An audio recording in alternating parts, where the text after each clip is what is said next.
Hi friends, ఈ రోజు అయితే మన ఇంట్లో 1 కేజీ చికెన్ అయితే తెచ్చారనమాట. అయ్య గారికి డైట్ కోసం 200 గ్రామ్స్ చికెన్ అయితే కావాలి. మనకి సండే బయటకు వెళ్ళడం అంటే చాలా బద్ధకం. అందుకే అమ్మకైతే ఒక సోప్ వేసేసాం. చూసారా సార్ డబుల్ యాక్షన్.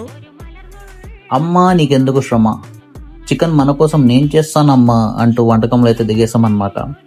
ఇదే అండి మన హై ప్రోటీన్ చికెన్ డైట్. ఇదైతే మనకి ఈజీగా 20 to 30 minutes లో అయితే మనం చేసుకోవచ్చు అనమాట.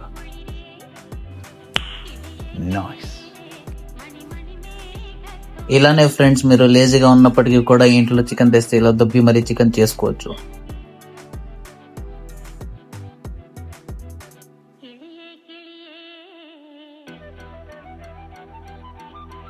యాక్చువల్ గా మనకి 200 గ్రామ్స్ అయితే చాలు, బట్ ఇక్కడ బోన్స్ ఉన్నాయి కాబట్టి 50 గ్రామ్స్ అయితే ఎక్స్ట్రాగా దొబ్బేసాం అనమాట. మళ్ళీ మనం నెక్స్ట్ వీడియోలో అయితే కలుసుకుందాం. అంతవరకు జపాక్.